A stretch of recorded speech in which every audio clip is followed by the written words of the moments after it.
ഇന്ന് നമ്മൾ ഡിസ്കസ് ചെയ്യാൻ പോകുന്നത് എത്തിക്കൽ ഇഷ്യൂസ് ഓഫ് മോഡേൺ ബയോടെക്നോളജിയാണ്. ബയോടെക്നോളജിയുടെ എത്തിക്കൽ ഇഷ്യൂസ് എന്തൊക്കെയാണ് വരുന്നതെന്നാണ് നോക്കുന്നത്. അപ്പോൾ ഇതിൻ്റെ മുൻപായിട്ട് നമ്മൾ എന്താണ് ബയോടെക്നോളജി എന്ന് പഠിച്ചു അല്ലേ? അതുപോലെ തന്നെ ബയോടെക്നോളജിയുടെ ആപ്ലിക്കേഷൻസ് പഠിച്ചു, ഈ ഏതൊക്കെ ഫീൽഡിലാണ് നമ്മളിത് അപ്ലൈ ചെയ്യുന്നതെന്ന് പഠിച്ചു, അതുപോലെ തന്നെ എന്താണ് ഇതിൻ്റെ ബെനഫിറ്റ്സ് എന്ന് നോക്കി.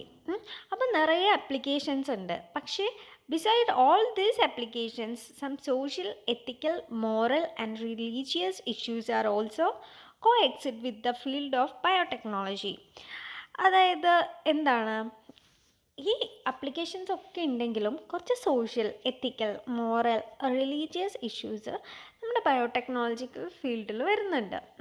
These issues include many defects and side effect of product, tools and technique along with economical, environmental laws and other negative impacts. അപ്പം നമുക്ക് എന്തൊക്കെയാണ് ഈ ഇമ്പാക്ട്സ് എന്ന് നോക്കാം. അപ്പോൾ ഫസ്റ്റ് ഓഫ് ഓൾ നമ്മൾ ഈ ബയോടെക്നോളജിക്ക് ഒരു ഡെഫിനിഷൻ വേണം.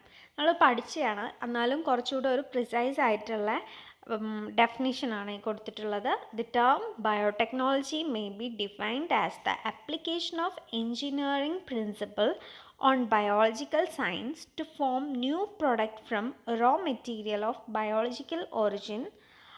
അതാണ് ബയോടെക്നോളജിൻ്റെ ഒരു ഡെഫിനിഷൻ എന്ന് പറയുന്നത്. For example, vaccine or food or the use of living organism and their product to modify or improve human life and environment health. ഇതാണ് ബയോടെക്നോളജി എന്ന് പറയുന്നത്. ഇനി നമ്മൾ ബയോ എത്തിക്സ് എന്താണെന്ന് അറിയണം അല്ലേ? Bio ethics is a branch of biological science which deals with the issue arises due to the advancement biological tools and techniques. It is the application of ethics in field of mass production and healthcare and specifically in biotechnological process. Okay, അപ്പോൾ bio ethics എന്ന് പറഞ്ഞാൽ എന്താണ്? നമ്മൾ ഒരു ബ്രാഞ്ചാണ്. എന്താണ് deal ചെയ്യുന്നത്? Issues, എന്തൊക്കെ ഇഷ്യൂസാണ് rice ചെയ്യുന്നത്, അതിന് നമ്മൾ ഡീൽ ചെയ്യുന്ന ബ്രാഞ്ചിനെയാണ് നമ്മൾ എന്ത് പറയുന്നത്? ബയോ എത്തിക്സ് എന്ന് പറയുന്നത്. ദെൻ നമ്മുടെ ഇഷ്യൂസ് എന്തൊക്കെയാണെന്നാണ് നോക്കുന്നത്. എത്തിക്കൽ ഇഷ്യൂസ് ഓഫ് മോഡേൺ ബയോടെക്നോളജി എന്താണെന്നാണ്, ഇതാണ് നമ്മുടെ ടോപ്പിക്ക്. അപ്പം എന്തൊക്കെയാണ് നമ്മുടെ ഇഷ്യൂസ്? നമ്മൾ ഇതിൽ വരുന്ന ഇഷ്യൂസിനെ നമ്മൾ മെയിനായിട്ട് കാറ്റഗറൈസ് ചെയ്തിട്ടുള്ളത് സോഷ്യോ എക്കണോമിക് ഇഷ്യൂസ് ഉണ്ട്, ദെൻ കൾച്ചറൽ ഇഷ്യൂസ് ഉണ്ട്, ലീഗൽ ഇഷ്യൂസ് ഉണ്ട്, then environmental issues and demerits ഉണ്ട്, റിലീജിയസ് ഇഷ്യൂസ് ഉണ്ട്. ഇതാണ് മെയിനായിട്ടുള്ള ഇഷ്യൂസ്. അതിന് നമ്മൾ കാറ്റഗറൈസ് ചെയ്തിട്ടുള്ളത് ഇങ്ങനെയാണ്. അപ്പം ഇതിൽ ഓരോന്നിൻ്റെയും എന്തൊക്കെയാണ് നെഗറ്റീവ് ഇമ്പാക്ട്സ് വരുന്നതെന്ന് നമുക്കൊന്ന് നോക്കാം. ഫസ്റ്റ് ഇഷ്യൂ എന്ന് പറയുന്നത് സോഷ്യോ എക്കണോമിക് ഇഷ്യൂസാണ്.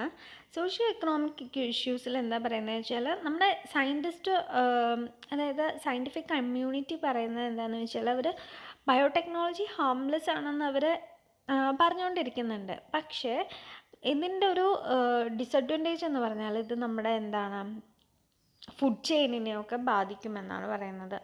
അതുപോലെ തന്നെ നമ്മുടെ ഹെൽത്തിനെയും ബാധിക്കുന്നുണ്ട് എന്നാണ് പറയുന്നത്.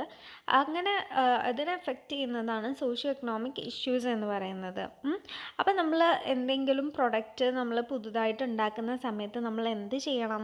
നമ്മുടെ സോഷ്യോ എക്കണോമിക് റിയാലിറ്റീസിനെ നമ്മൾ കൺസിഡർ ചെയ്തിട്ട് വേണം എന്ത് ചെയ്യാൻ വേണ്ടിയിട്ട്, പുതിയൊരു പ്രൊഡക്റ്റ് ഫോം ചെയ്യുകയാണെങ്കിൽ ചെയ്യേണ്ടത്. ദെൻ അടുത്തെന്ന് പറയുന്നത് കൾച്ചറൽ ഇഷ്യൂസാണ്. കൾച്ചറൽ ഇഷ്യൂസ് എന്ന് പറഞ്ഞു കഴിഞ്ഞാൽ ഇതെന്താണെന്ന് വെച്ച് കഴിഞ്ഞാൽ, നമ്മൾ എൻവയോൺമെൻറ്റുമായിട്ട് ഉള്ളൊരു റിലേഷൻഷിപ്പ് നമ്മുടെ കട്ടാവുമെന്നാണ് പറയുന്നത്. അതായത് ഇത് നമ്മളെ ക്ലോസർ ടു ഹോം ആക്കുകയാണ് ചെയ്യുന്നത്. ബയോടെക്നോളജി നമ്മളെ എൻവയോൺമെൻറ്റുമായിട്ടുള്ള ബന്ധം കുറയ്ക്കാൻ കാരണമാവുന്നുണ്ട്. അങ്ങനെ അത് കൾച്ചറിനെയൊക്കെ ബാധിക്കും. അങ്ങനെ കുറേ കൾച്ചറൽ ഇഷ്യൂസ് ഉണ്ട്. അതാണ് സെക്കൻഡ് പോയിൻ്റ് എന്ന് പറയുന്നത്. ദെൻ അടുത്ത എൻവയോൺമെൻറ്റൽ ഇഷ്യൂസാണ്. എൻവയോൺമെൻറ്റൽ ഇഷ്യൂസ് എന്ന് പറഞ്ഞാൽ എന്തായിരിക്കും? അപ്പോൾ നമ്മൾ ജനറ്റിക്കലി മോഡിഫൈഡ് പ്ലാന്റ്സ് ഉണ്ടാക്കി കഴിഞ്ഞ് കഴിഞ്ഞാൽ നമുക്ക് എന്ത് ചെയ്യാം, ഫെർട്ടിലൈസേഴ്സിൻ്റെയൊക്കെ ഉപയോഗം കുറയ്ക്കാൻ പറ്റും. ഫെർട്ടിലൈസേഴ്സിൻ്റെ ഉപയോഗം കുറച്ച് കഴിഞ്ഞാൽ എന്താണ്, അവിടെ നമുക്ക് എന്താ പൊല്യൂഷൻ ഒഴിവാക്കാൻ പറ്റും. അതൊരു ബെനിഫിറ്റാണ്, എന്താണ് ജനറ്റിക്കലി മോഡിഫൈഡ് പ്ലാന്റ്സ് യൂസ് ചെയ്യുന്നത് കാരണം. പക്ഷേ നമ്മൾ ഈ എൻവയോൺമെൻറ്റിൽ വേറെ എന്തൊക്കെയാണ്, നമ്മൾ ജനറ്റിക്കലി മോഡിഫൈഡ് ആയിട്ടുള്ള ഇൻസെക്ട്സിനൊക്കെ യൂസ് ചെയ്യുന്നുണ്ട്. അതൊക്കെ കുറേ ഡിഫക്ട്സ് ഉണ്ടാക്കാൻ കാരണമാകുന്നുണ്ട് എന്നാണ് പറയുന്നത്. ദെൻ അടുത്ത ലീഗൽ ഇഷ്യൂസാണ് വരുന്നത്. ലീഗൽ ഇഷ്യൂവിൻ്റെ അകത്ത് നിങ്ങൾ പഠിക്കേണ്ട എന്താണെന്ന് വെച്ച് കഴിഞ്ഞാൽ, നമുക്ക് കുറേ ലീഗൽ ഇഷ്യൂസ് വരുന്നുണ്ട്. അതായത് stem cell technology, gene therapy, then human genome project, ഇവയൊക്കെ എന്താണ് കുറേ ഇഷ്യൂസ് ജനറേറ്റ് ചെയ്യുന്നുണ്ട് എന്നാണ് പറയുന്നത്. അപ്പോൾ ഇതൊക്കെയാണ് ലീഗൽ ഇഷ്യൂസിൻ്റെ അകത്ത് പറയുന്നത്. റിലീജിയസ് ഇഷ്യൂസിൽ വരുന്നത് എന്താണെന്ന് വെച്ചാൽ, കുറേ റിലീജിയസ് പീപ്പിൾസ് അഗെയിൻസ്റ്റ് ആണ് ഇതിൻ്റെ അകത്ത്. കുറേ റിലീജിയസ് ഇഷ്യൂസ് വരും, അങ്ങനെയാണ് പറയുന്നത്. അപ്പം ഇതാണ് അടുത്തൊരു ഇഷ്യൂ ആയിട്ട് വരുന്നത്. അപ്പോൾ മെയിനായിട്ടുള്ള ഇഷ്യൂസ് വരുന്നത് ഇതൊക്കെയാണ്. ഇതിൻ്റെ കുറച്ചുകൂടി ഡീറ്റെയിൽ ആയിട്ടുള്ള നോട്ട് പ്രിപ്പയർ ചെയ്തിട്ട് ഞാൻ ഇതിൻ്റെ കൂടെ തന്നെ നിങ്ങൾക്ക് അപ്ലോഡ് ചെയ്യാം. അപ്പോൾ അതെല്ലാവരും ഒന്ന് വായിച്ച് നോക്കുക. ഇനി അതിൻ്റെ അകത്ത് എന്തെങ്കിലും ഡൗട്ട് ഉണ്ടെങ്കിൽ എന്നോട് ചോദിക്കാം കേട്ടോ.